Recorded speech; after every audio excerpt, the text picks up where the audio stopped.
Hello. Cheers, mate. This is the first talk I've done for this one, because it only came out last month. So bear with me, I have to get all the details correct, so I've got them written down. As you can see, this is Call of Duty Black Ops 6. We worked on all the in-game cinematics and some other bits and pieces that are still ongoing. This was up to now, 2-year project, still ongoing, probably another 3 months to go after this. I'll show you the show reel first, and then we'll sort of work ourselves backwards of how this show reel come to be.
So that was just a minute snippet of 15 minutes of footage that we had to actually render.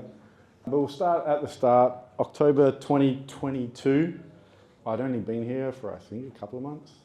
This is my second stint at Territory. And then I had another company who'd worked on Call of Duty games a lot. So it's been a while since my last Call of Duty, so when I got the call to pitch on it, it's quite nice to get back to it, really. It's been a long time coming. This is the 6th Call of Duty game I've worked on, I think. So it was kind of nice to get back into it because I started in video games, went into film and TV for big post companies, NPC in the Mill.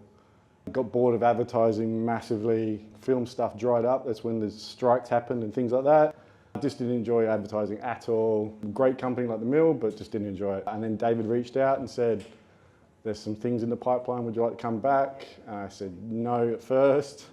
Let me just breathe for a bit. And then I came back, and then this fell into pretty much my lap. And it was actually weird because the people who asked her to do this, I had worked for 15 years ago. So it was nice to see them again and all that sort of stuff. So the task for this was to create over a dozen bespoke films that drive the single player narrative and the campaign with the compelling eye-catching visuals. I'm not sure how many gamers are in the joint tonight, but these are sort of it used to be load films were to load the level. It doesn't happen like that anymore, so you've got, you can do whatever you want, but they still call them load movies. So I had to go back and research some of the old stuff that I'd worked on, other companies had worked on, and worked out what worked and what didn't to go forward with this. Two most successful games with the client's point of view and our point of view was Call of Duty Black Ops, which I'd worked on as well, so it was always nice to see them giving references that I actually did, so I understood where they wanted to be. And then the last one was Cold War, which was, I think, the last one before Black Ops 6. And both had very established pillars. Call of Duty Black Ops was very graphic designy, tense editing, really quick, snappy, and a lot of archive imagery. It dealt with the Vietnam War, so there was a lot of napalmy type sort of images and bombs taking out villages and all that sort of stuff. Wasn't great to work on. Another point with the referencing thing, sometimes referencing is not great to work on. We had to go through a whole lot of archival footage of the Vietnam War. Wasn't really nice, but we got a sense of what the essence of that time period was. Cold War, really strong storytelling, very cinematic. Black Ops 1 is very graphic design, very flat. Cold War was very three-dimensional, a lot of cinematic shots, composition, stuff like that. And it was very era-appropriate sets.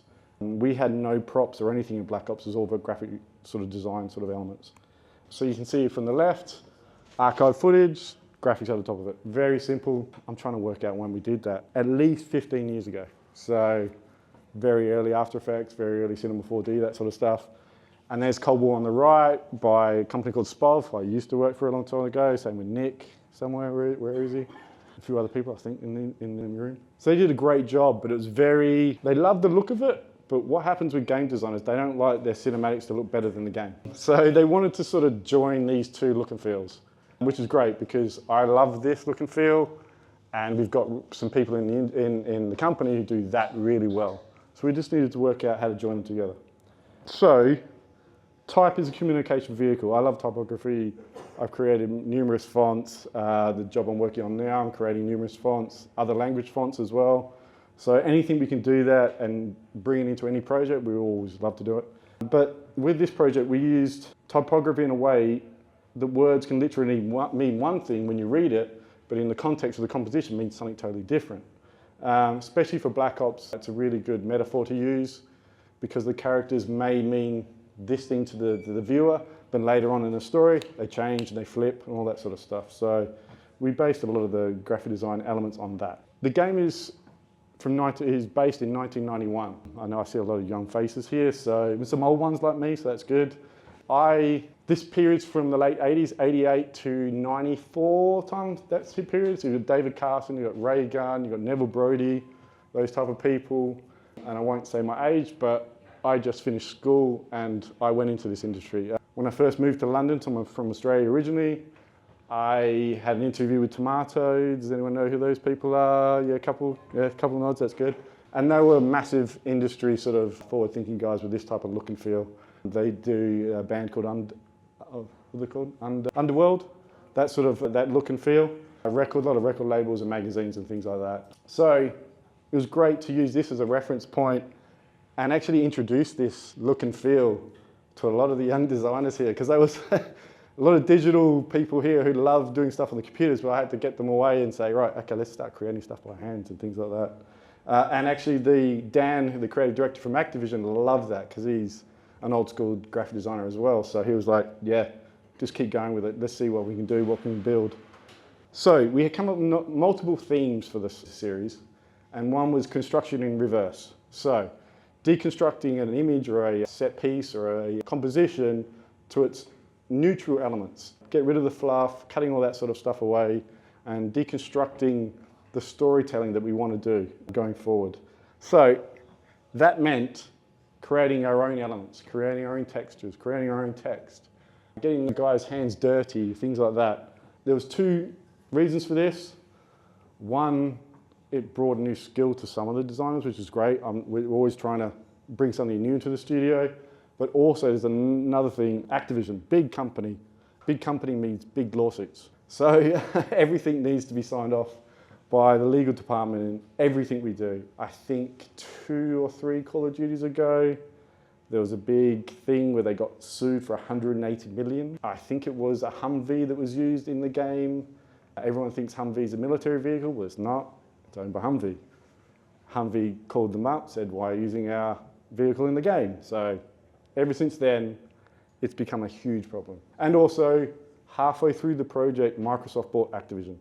So that's another, new lawyers coming into this mix and all that sort of stuff.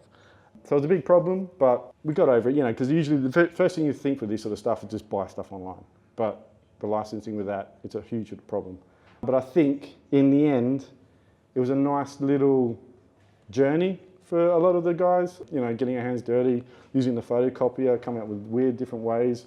Like you saw in the reel, we had a CRT monitor, and the guys were playing around with different wavelengths and things like that, putting footage through that. So that was nice and fun. And this is a little video just of them in action.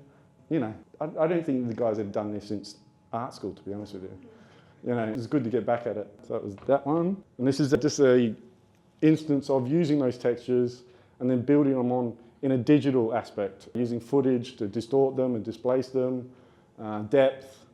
It just brings in a nice little grunginess, which straight away you know you're in the 90s type of thing. And then the secondary theme was for animation was the mind's eye. The mind's eye is a technique used by the military, used by sports, athletes, things like that, to pre-visualize where they're going without actually doing it, type of thing. So we use that as a metaphor for the operatives in Black Ops to actually think before the level, like visualize the level before they do it. So it was a great little device to break down compositions, things like that, to get a real break apart elements and things like that, which is kind of nice. As you can see, this scene in the bottom right was from Heist, I think it was, and we had to break into a vault. So, okay, if we're going to think about it, how would we break it apart and work out the device, work out the elements, things like that. Top right, it's using knowledge of past games or past operatives type of thing, of patching together their idea of what the target looks like, things like that. Top left, which I really, really like, this sort of idea of composition where there's a door, there's a building at the end of the road. Okay, we don't need the building. All we're focusing on is the door. So we use that type of thing. So it's more of an abstract sort of composition style, which in games works really well. A lot of which we'll get into build in a minute, a lot of the assets, a lot of the things that we get from games companies, always in development. We never get anything final. This was an 18-month project. I think some of the assets we get were in development from day one to a month before the game ships. So we're never getting the whole package of asset delivery. So, what does the building look like? We don't know what it looks like. Okay, do we know what the door looks like? Sure, it just looks like a normal door. So we can do that. Is there a forest? No, don't worry about the forest. Just put some leaves in front of it. So it's breaking down that narrative to its visual elements.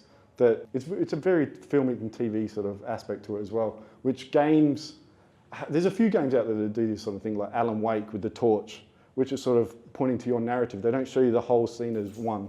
So we wanted to try and play on that a lot, which it worked for us. It's all about layering. This is another destructivism sort of aspect of it where you're layering information over and over and over. So every time you watch it, because a lot of people play games multiple times. We don't want you to get the whole story or the whole kit bag of elements straight away. We want you to watch it. Oh, there's something there, there's something there. And they love the idea of Easter eggs from past games or in future games and things like that. It's what we're doing now actually with multiplayer. We're working on the multiplayer cinematics, and they want to start hinting at the next series of multiplayer sort of DLCs. So we're adding little elements like coordinates. It's weird how many people go through it step by step and look at all these little Easter eggs and go back through the game. Like we've put coordinates in some of the movies because the guys know from Treyarch and Activision, things like that, that they will go to those coordinates in-game and work out, what's that section of the next part of the game. And so we try and do it as much as we can. This is just another sort of video of the layering techniques we have, building up on typography, straining them, stock footage, stock imagery, all that sort of stuff. And then the build. So the build, it's a normal type of build for a CG film, but we needed to add elements that related to both themes. So the energy was for the props. The props needed to have energy in the animation, energy in the build, energy in everything they give off. Like if you look at a tank, it looks like it's compressing the energy inside the tank to release it. Immersion is for the scenes. We worked on a level called Capital, where we had to have the whole Capitol building.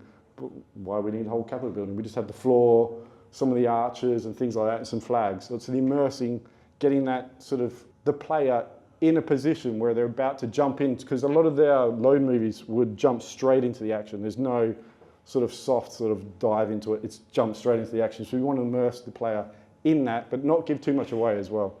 That's one thing. I think at the start of the job, we were giving too much away for the levels. So we have to actually pull it back a little bit and actually make it a little bit more subtle, a little bit more play on lighting and things like that. Lighting was a big thing that we used in this game. As you can see from these two, the Capital is one on the right there. We use lighting to guide the viewer through the scene. Like this scene here, we start off in black and then we sort of light one at a time, sort of using your eye to guide down the scene. Little Easter eggs like the top there and things like that, what kind of gun they're using, on the paper, on the ink, things like that. This bottom right one got a really good comments. I don't know why, but everyone thought the 5 skulls was really cool and it meant a lot of stuff where we didn't have any meaning behind it whatsoever. I think it just looked good, but they thought, oh, there's 5 skulls, that means every operative dies in the game or something. I don't know, it was kind of weird, but it went down so well with the gamers, so that was cool. But Heist was probably the most successful out of all the movies that we worked on. When we did Heist, I think every client that we had loved it and they thought it looked like a James Bond film, so yeah, I think they all wanted to make a James Bond film next. So this is some of the build that we worked on. Like I said, it's traditional CG, Cinema 4D sort of stuff. Again, licensing, we had to change the tank slightly and they had to change the tank slightly because it looked like the Russian tank a little bit too much. I'll put that back, hang on, back to the start. Immersive sort of stuff, it's got energy, it's coming towards you, all that sort of stuff. It's a lot of close-up sort of shots and then it moves into a graphic sort of immersion, taking you with you into the next shot. Everything's got movement, everything's got energy the whole way through. And then I've sped through this is really quick.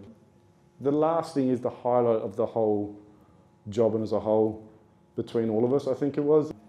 Our art director Liam does a lot of title sequences and they asked us to do the title sequence for the first single player campaign mode. It's something that's never been done in any Call of Duty, which is a big thing, so this became a passion project both for us and the client, which was nice. They wanted to make it look like Slow Horses title sequence. Does anyone remember that one? It was a lot of like character built title sequence. So we put a lot of passion and time into this last one. I think this was our last delivery. Was it our last delivery? Yeah, it was. So I'll play this one.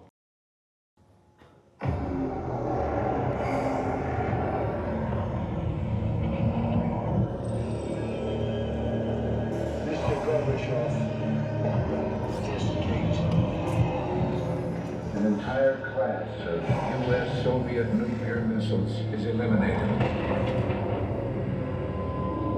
We from the era of nuclear disarmament has come. Stay the course and we will succeed.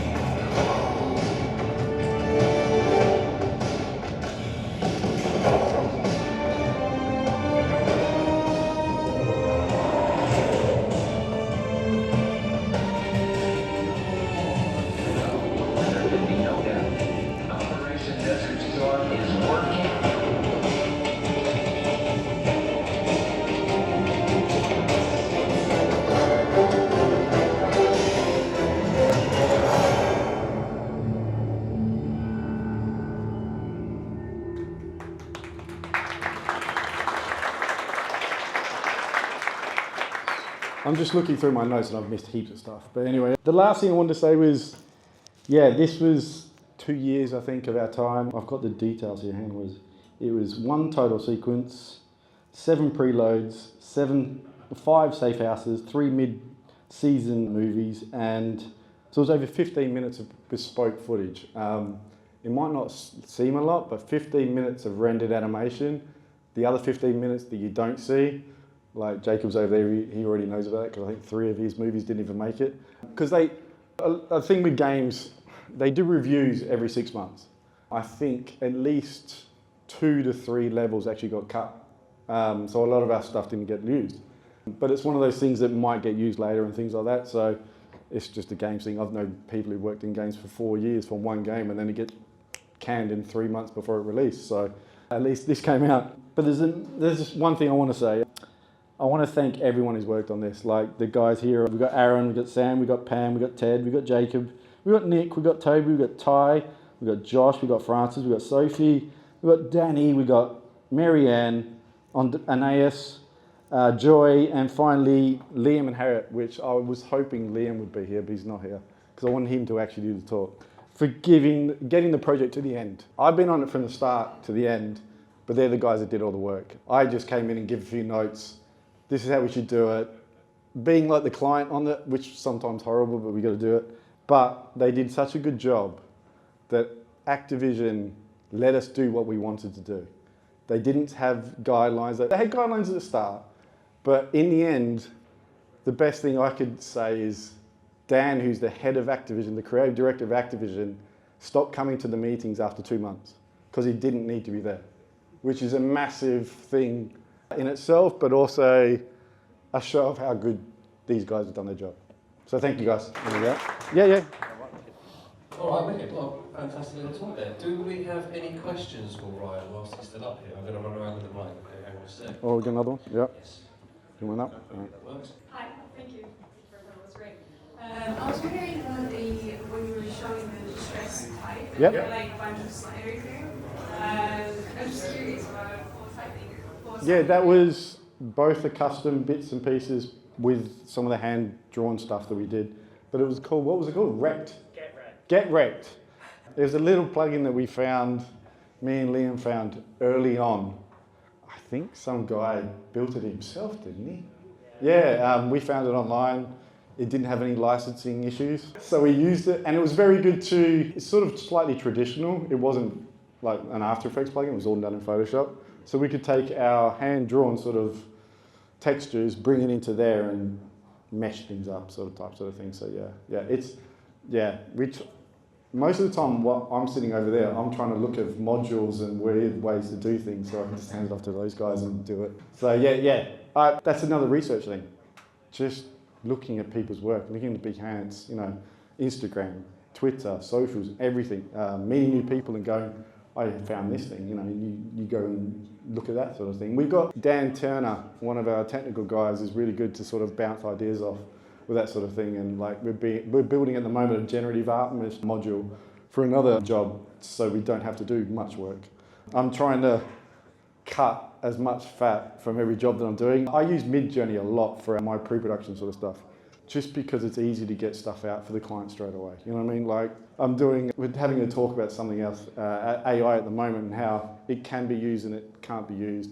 I don't want to use it after pre-production. It's not being used for that sort of stuff. But pre-production, we don't get paid for pictures anymore, which is horrible, but it's the way the world is. We get given 2 days to do something instead of a week to 2 weeks. I had 3 months to do my treatment for this. That's something that doesn't really happen. Like I started in October, finished in December, we got told we won it in January. That doesn't usually happen. So it was good to do that because I could explore ways to do things and things like that. So yeah, that's a long answer for your question. But anyway, yeah. Can I just tag on, how big was that treatment for that? Yeah, it was quite big. Yeah, at least 30 pages.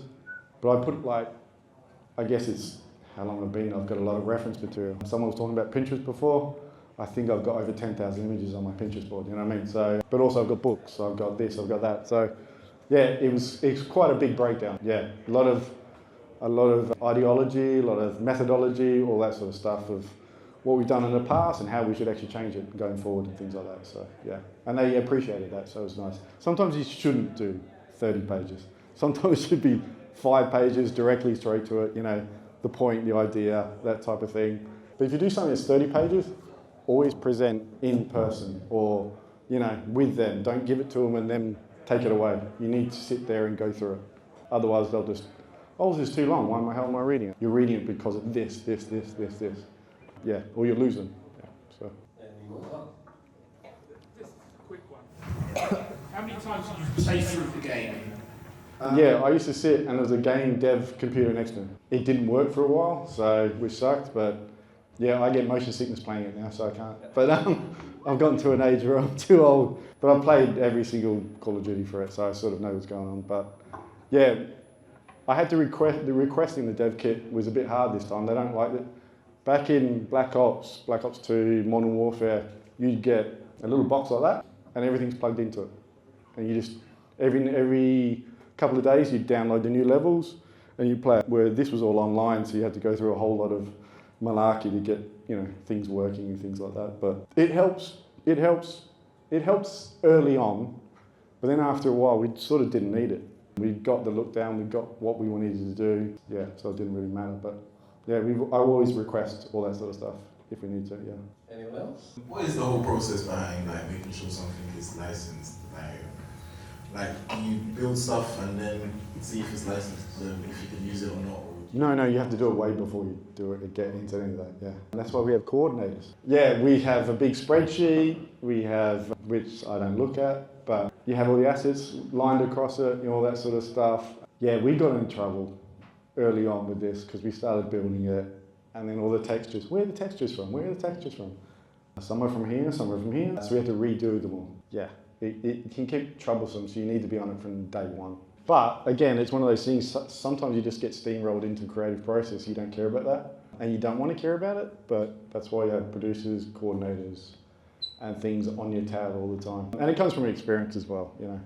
Like, I don't remember everything, but some of the things I get flags in the pocket, you know, in the back of my head saying, remember this, remember that. So, and all the creative directors here work on 6 projects at a time, so you need help. So yeah, you'll never get stuck in a position where you're just doing it all by yourself anyway. So, but you do need to remember all that. Even short films, anything you guys do, music, assets, Turbo Squid, always read the licensing, because if it makes money, you guys could be in trouble. Yeah, just remember that. Yeah. And your favorite call did you use? Black Ops 1. Yeah. Even Black Ops 1 is the best, man. Like multiplayer campaign is the best. Yeah. Or World of War, which is before a lot of these people are even born. But it's just, yeah. Okay, if there's anyone else, make yourself known. Otherwise, I've got one for you in the Slack channel. Yep. It's from Harvey again, and it's how much of the scanned or physical content ended up in the piece, or did it end up more just being referenced to be recreated? No, it's all in there. Everything. All this material here, this, all these scratches, all the handwritten stuff is handwritten. Even the voiceovers that we had at the start were all one of our designers over in the corner, who's an American guy who sounds like a military dude. So yeah, it's what does it say? Yeah, you see in the bottom right here. In a second, like all this grungy stuff is the effect, and then on top of it, all the scratches, the dust, all that sort of stuff is scanned in. Everything, yeah. Actually, I'll go back to the original film. I'll turn it down. Yeah, all this stuff, all the paper textures, all the dust, corrosion, all that sort of stuff is all hand built. Yeah, we printed out some of the stuff on acetate, things like that. There's this sort of monitor thing. Yeah, it's like a modulator type of thing. So yeah, all this texture here in the corner. Yeah, all this stuff, it's all done by hand. Yeah, it was nice to see the guys work on it, to be honest with you. You come in the morning, they're all sitting in the middle desk over trying to get stuff out because Harriet or Marianne said you had to build all this stuff, we had to replace it all. Yeah, Cinema 4 Thieves. Which part of the process of making the title sequence did you enjoy? You know what it is? Probably seeing the guys actually... Every motion designer wants to do a title sequence, right? Everyone. And I'm probably the only one who doesn't because I know how much money you get from them. They're nothing. So this was quite good to do because it was tied in to the budget for everything else. But it was probably seeing the guys express that wanting to do a title sequence for a game that's never been done before. So, or it's been done before, but not for Call of Duty. But to seeing them rip through it, to be honest with you. Because this is all, for this, it was not introducing the characters, it was introducing the time period. So there's a lot of stock footage going on, a lot of narrative, timeline-based sort of stuff. You know, we start with the wall going down and then going through the Gulf War, showing little hints of characterisms of the characters, like he's a big patriot, so he's got the American flag. The guy before him is a bit of a, he plays both sides type of thing, so he's got the mug shots. Yeah, and it's sort of like, yeah. And then just the big ass typography at the end, you know, very American, very in your face, that type of thing. Yeah, and thank God there was no 3D text in it. Yeah, I hate that 3D text. I think that probably Is that takes it? us right up to the end there. So, right, thanks very much. Thank you.